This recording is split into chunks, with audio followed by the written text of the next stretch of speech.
dans le contexte du travail et des techniques qui peuvent être managériales pour gérer sa procrastination et son perfectionnisme.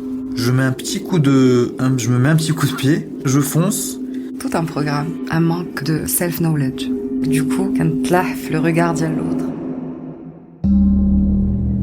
Salut, moi c'est Nia.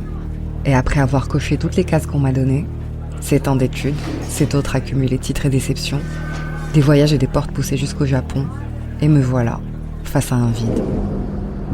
Cette fois, j'ai gardé l'envie de trouver ce qui me manquait depuis le début. Et peut-être à toi aussi. L'équilibre. 11h11, c'est cette quête d'équilibre. Et pour m'accompagner dans cette quête, qui de mieux qu'un ami expert en la matière? Elle parle de moi, Yas. Je suis coach personnel depuis 5 ans. Et malgré les hauts et les bas, je reste un grand amoureux de la vie. Aujourd'hui, il semblerait que les drames aient laissé place à de belles phases de paix et de joie profonde. Oh, que ça dure. Cette stabilité, je la dois à une philosophie de vie minimaliste que je vous propose de découvrir en notre compagnie. Amis de l'introspection, bonjour. Si vous venez de nous rejoindre, sachez que cet épisode a une partie 1, indépendante, à écouter quand vous voudrez sur votre plateforme de podcast favorite. Une partie où il était question des origines et causes de la procrastination et de son lien avec le perfectionnisme. Ici, nous allons explorer le rapport étroit de ces phénomènes, mal estime de soi et le monologue mental. Mais avant, Yacine nous prend par les mains, ou plutôt les oreilles dois-je dire, pour découvrir quelques techniques de gestion de ces comportements qui peuvent devenir une vraie sousa dans nos vies. D'ailleurs, Yacine, فاش كتكون de la procrastination ماشي صاحبنا وباغي يدخل علينا, tu as des stratégies, des techniques. Alors, maintenant qu'on a mis un petit peu les fondations, qu'on a vu un peu tout ce qui pouvait être vu en termes de procrastination et de perfectionnisme, on va se mettre un petit peu dans le point of view de quelqu'un qui a du boulot, qui a quelque chose à faire, une tâche à accomplir. Et on va en même temps refaire un petit scan de ce qu'on a dit avant, mais en le mettant dans le contexte du travail et des techniques qui peuvent être managériales pour gérer sa procrastination et son perfectionnisme. Citer sans les développer. Ok. Alors, des techniques de self-management toutes simples, de l'instant et de la gestion du temps. Je ne me mets à faire cette tâche-là que quand les étoiles se seront alignées complètement. Par opposition à, je le fais même si c'est un peu désagréable. Et le juste milieu entre les deux, c'est ce dont on parlait, la discipline. C'est-à-dire, idéalement, dès que je ressens un début de bien-être, que ça commence à être un peu moins désagréable comme expérience de vie, je me mets un petit coup de pied, je fonce, et c'est en faisant que l'appétit viendra. L'appétit vient en mangeant. Ça, je me le répète souvent, si j'ai un moment de moindre énergie, je me dis, dès que je rechoppe le prochain wagon, je m'accroche, et en faisant, je vais me concentrer, je vais me mettre in the zone, et le bien-être généré par cette connexion à l'instant Continue à faire tourner la machine. Et là, c'est un cercle vertueux plutôt, qui vient d'un peu de discipline, qui est mettre un petit coup d'accélérateur alors qu'on n'en a pas totalement envie, sans tomber dans je le fais même si je me sens pas bien. Trouver ce juste milieu qui est vraiment la base de la discipline. La discipline, c'est, je la définis comme ça, ce que je fais indépendamment de mon état. Là, on est sur la première technique de self-management qui serait la discipline en soi, mais à juste bonne dose, Voilà. grosso modo. On va parler un peu de planification, un peu dans le prolongement, dans quelque chose de complémentaire. Il y a des gens qui planifient toute leur vie de A à Z dans les moindres détails. J'ai lu quelque part qu'il n'y avait aucun mal à planifier 10 ans de sa vie, mais que de toute manière, quel que soit ce qu'on planifie, on ne peut s'intéresser qu'à ce pas qu'on fait maintenant. Je planifie et je me concentre. Comment est-ce qu'on peut faire ça? Tout bonnement, ça revient au mental encore une fois. Je planifie, ça veut aussi dire je me projette. Je me projette dans le futur et je crée des tâches que je vais faire les unes après les autres. Et quand tu dis planifie, de toute façon, ça redit quelque part et ça décrit ce dont on parlait. Planifier, c'est un petit peu mieux gérer le temps et mieux gérer ses priorités. Dans le sens aspirer à faire partie de la deuxième catégorie dont on a parlé tout à l'heure, les gens qui réussissent à planifier, à s'y tenir et à avancer petit à petit et qui finalement, sans se soucier forcément de la deadline, sont dedans quand même. Tout ceci, bien sûr, si vous estimez que le perfectionnisme ou la procrastination altèrent la qualité de votre vie. Exactement, voilà. Donc, je planifie, j'utilise mon mental, je me projette pour ensuite déposer le mental et go with the flow. Toute une équation, tout un programme. Dans cette planification, pour ne pas se perdre non plus, ce qu'on peut faire, c'est prioriser. Ça m'intéresse. Prioriser, c'est un grand mot. Est-ce qu'il y a des techniques? Est-ce qu'il y a des manières de... Il y a plein de manières de prioriser. Tu en parlais tout à l'heure. Je rebondis sur ce que tu disais par rapport au passage d'une tâche à l'autre. Je ne procrastine pas forcément. En réalité, je passe d'une activité à l'autre pour ne pas m'ennuyer, on va dire, par exemple. Ou pour toujours être dans une sensation agréable. Déjà une question aux auditeurs. Est-ce que je priorise pour single out une tâche, l'isoler, ne faire que ça? Ou est-ce que je priorise un ensemble de petites tâches, peut-être transverses, qui sont pas forcément dans le même domaine, qui sont dans des projets différents, et je m'amuse à passer de l'une à l'autre pour rester dans un sentiment positif? Dans le sens où je vais être moins sujet aux fluctuations de mon mental et de mes émotions parce que je me suis créé un chemin agréable. Projet 1, projet 2, projet 3, tous dispatchés en tâches et je m'intéresse à une tâche du projet 1, puis je passe à la tâche 2 du projet 2, à la tâche lambda du projet 3 et je saute de l'un à l'autre. C'est très intéressant ce que tu dis parce que là, pour le coup, c'est comme si la procrastination devenait aussi un manque de self-knowledge.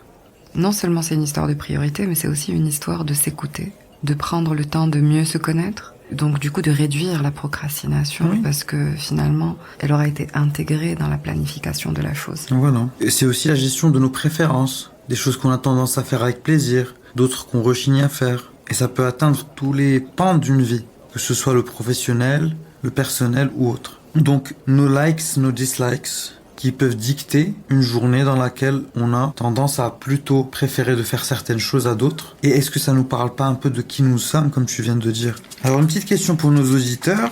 Est-ce que les tâches qui ne me plaisent pas forcément a priori, est-ce qu'elles font partie de ce que je représente moi-même? Est-ce que vous avez des tâches favorites et d'autres vis-à-vis desquelles vous rechignez? Vous êtes réticent, vous y allez à reculons. Non, ça me saoule, j'ai pas envie de le faire. Est-ce que cela conditionne votre façon de prioriser finalement? Et si vous n'avez pas de réponse, c'est tout aussi ok. Si vous avez envie, prenez le temps de conscientiser ces choses. Ouvrez la porte à la réflexion et laissez-vous porter par votre intuition finalement. Dans ce qu'on a dit, vous trouverez certaines parties qui vous parleront plus que d'autres et que vous pourrez essayer de les appliquer pour voir ce que ça donne pour vous. Faut suivre justement cet écho. Comme on est dans les pistes de stratégie, de solutions à apporter, il y a une technique que je considère comme vraiment exceptionnelle, c'est le Pomodoro. C'est une technique de gestion de travail qui se base sur 2 temps forts. Le temps de l'action et le temps de l'inaction. Schématiquement, je vais travailler 15 minutes et m'arrêter de travailler 15 autres minutes. Et répéter ça aussi longtemps qu'il le faut. Maintenant, pour aller plus dans le détail, ça peut être corrélé à votre bien-être. Je travaille sans me mettre forcément de deadline, mais je me fixe d'arrêter dès que je sens que ça devient désagréable. Dès que ça devient désagréable, je passe à la phase inaction ou action alternative. Quelque chose qui me fait plus plaisir. Inviter des moments de la vie de tous les jours dans sa vie de travail. Et est-ce qu'il y a, par exemple, des distributions temporelles, genre est-ce qu'il y a dans la technique des détails concrets sur l'application de cette technique Pomodoro? Il y a, par exemple, des applications qui permettent de mettre en pratique le Pomodoro, qui vont se déclencher avec un minuteur. Au moment où les 15 minutes, par exemple, sont finies, il y a une alarme qui sonne. Et là, on vous suggère de faire autre chose, de penser à autre chose et de laisser de côté le travail.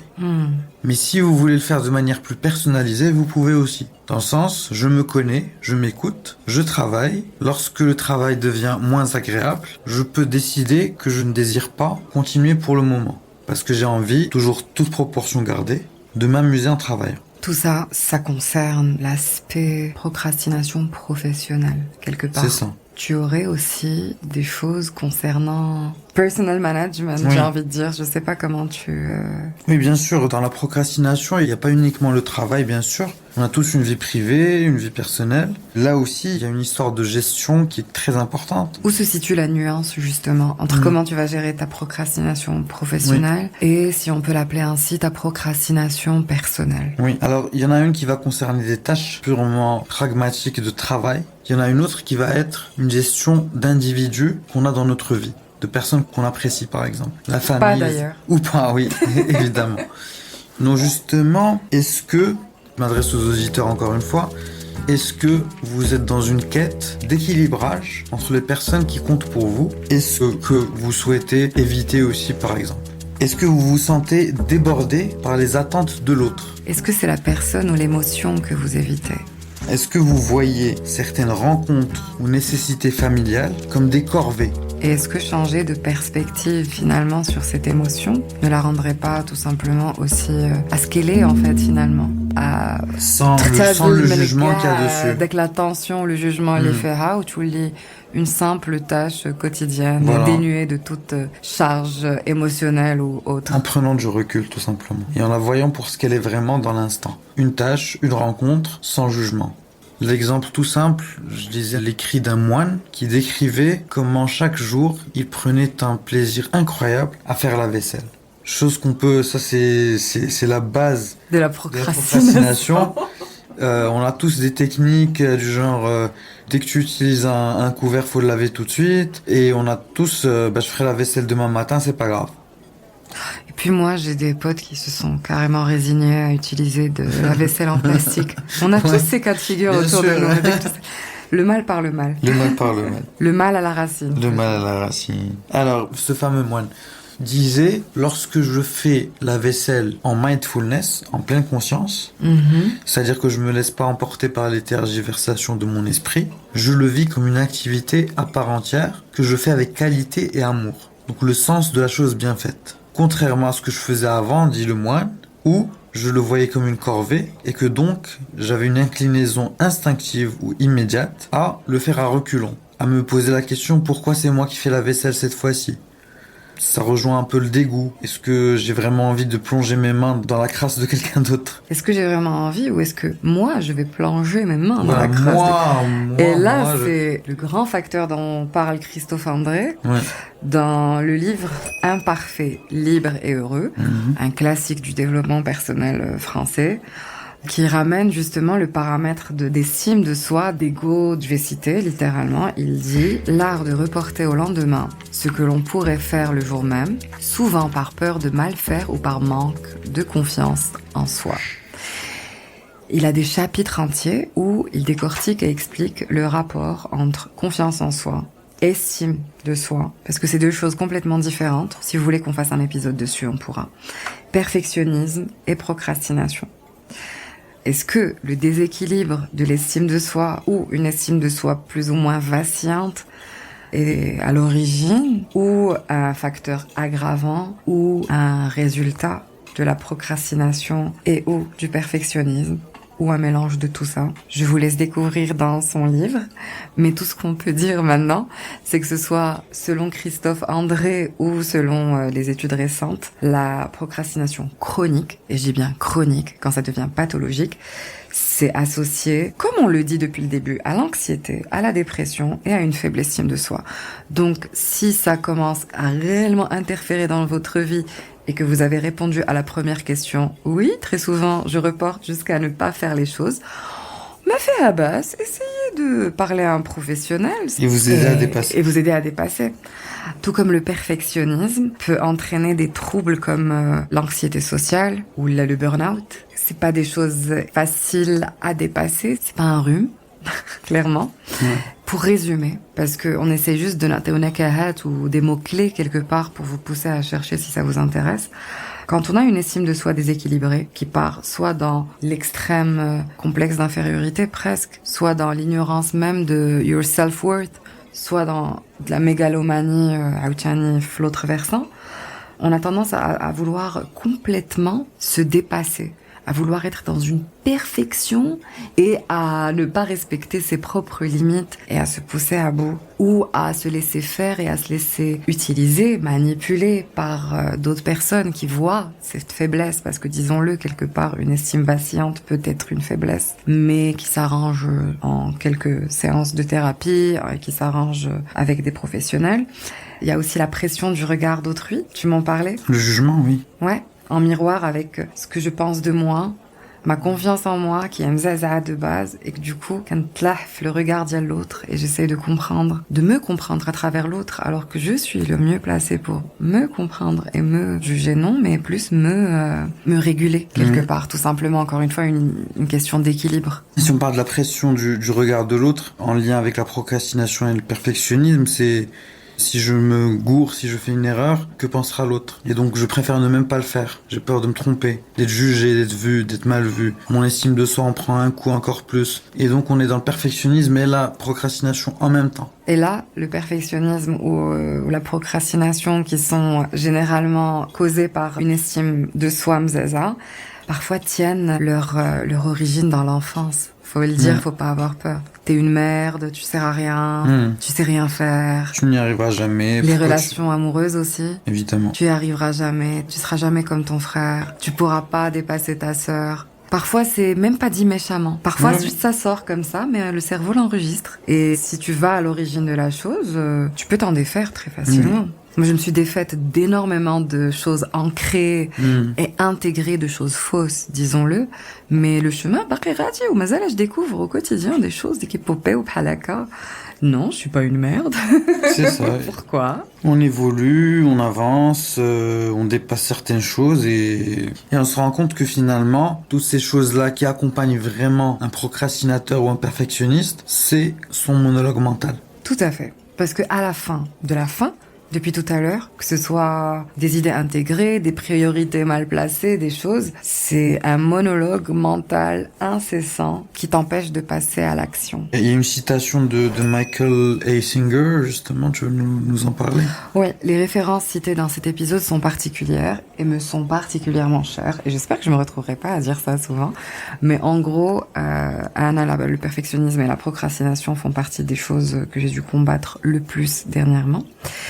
Et à rajouter au flow un deuxième livre qui fait partie des livres que je garde à mon chevet et que j'emmène parfois avec moi si je pars en retraite ou là. Ça s'appelle The Untethered Soul, A Journey Beyond Yourself. Et ce livre m'a fait l'effet que t'as fait le pouvoir du moment présent. Dans le sens où le fait de pas s'identifier au mental, comment c'est expliqué dans le moment présent, de revenir sur le moment présent, etc.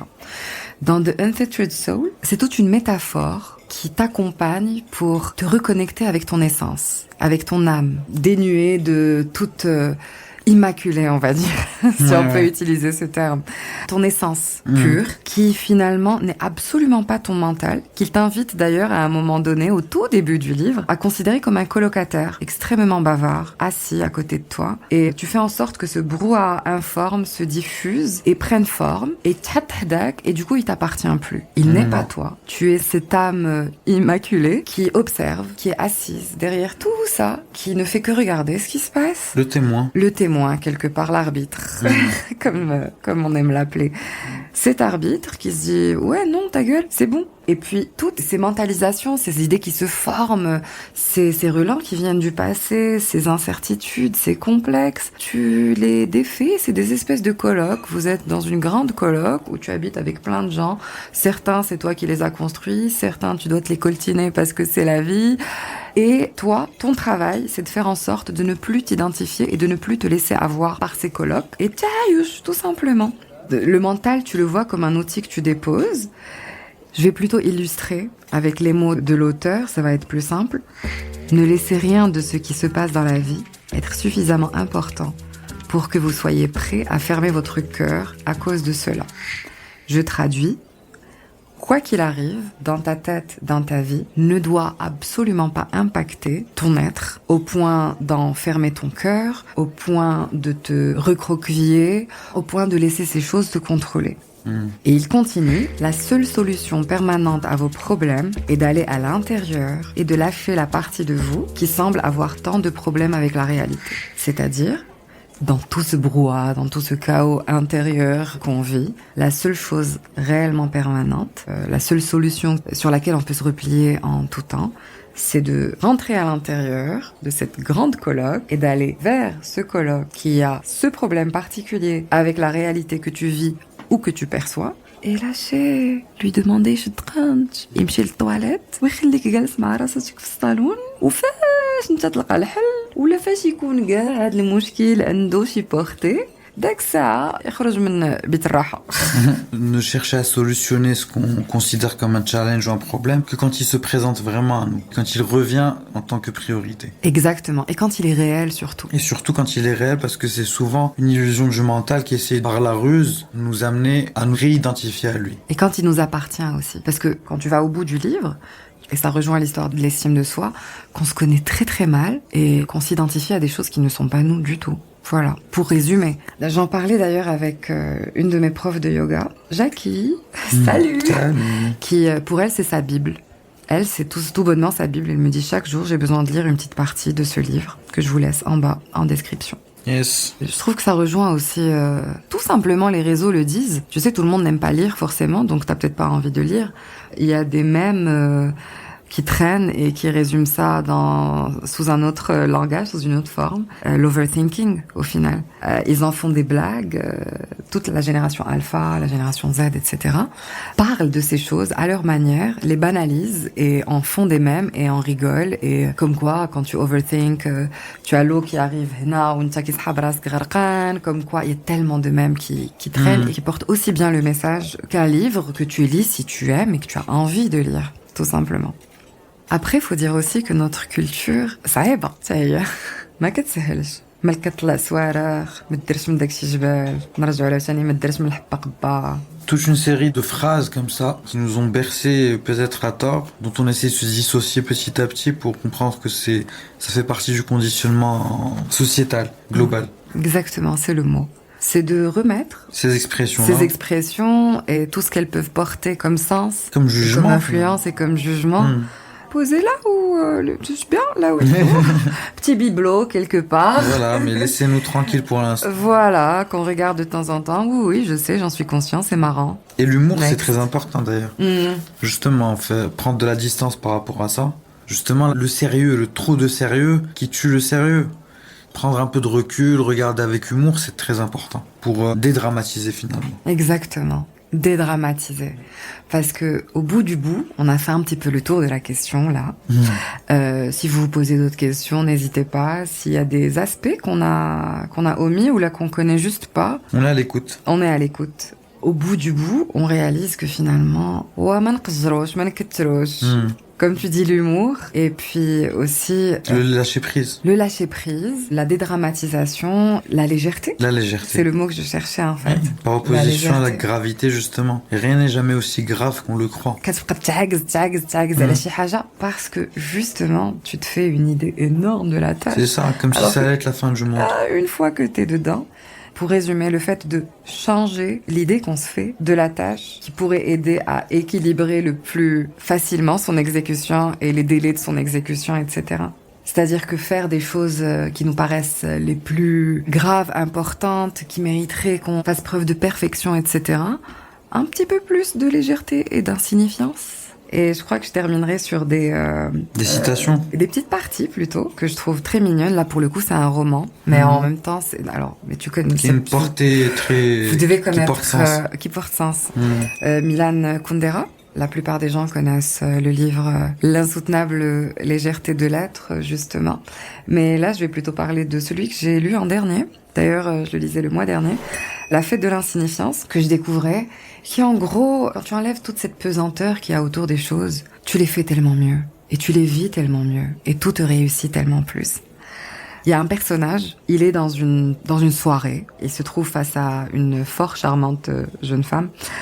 Il réalise que c'est à partir du moment où il va commencer à donner un caractère insignifiant à cette rencontre et à cet échange que tout va aller pour le mieux et que tout va sortir le plus spontanément possible. Comme quand quelqu'un t'intimide, imagine-le aux toilettes. Si tu veux, ouais, quelque part. Ouais, si une tâche t'intimide, imagine-la aux toilettes. C'est ça. Et sinon, voilà, pour finir sur de mon côté, tu nous diras ton mot de la fin à toi, Yacine. Yes. Toute petite phrase rapidement. L'amour jadis était la fête de l'individuel, de l'inimitable, la gloire de ce qui est unique, de ce qui ne supporte aucune répétition. Mais le nombril, non seulement ne se révolte pas contre la répétition, il est un rappel aux répétitions. Je terminerai sur ce petit extrait que j'expliquerai ainsi. quelque part, quand on enlève toute cette pression, cette charge, ces idées grandioses qu'on met autour des choses et qu'on dénombrilise un petit peu tout ce qu'on fait, finalement, on se fond dans un tout. Zamara, on va pas réinventer la théière. Ce que tu fais qui sort de toi de manière générale sortira. Ce qui sera, sera. On pète un coup, on avance et on profite. Et ben on va finir sur ça, je pense. شو ناكلوا في الجوع؟ انا راه خصني نمشي نخدم.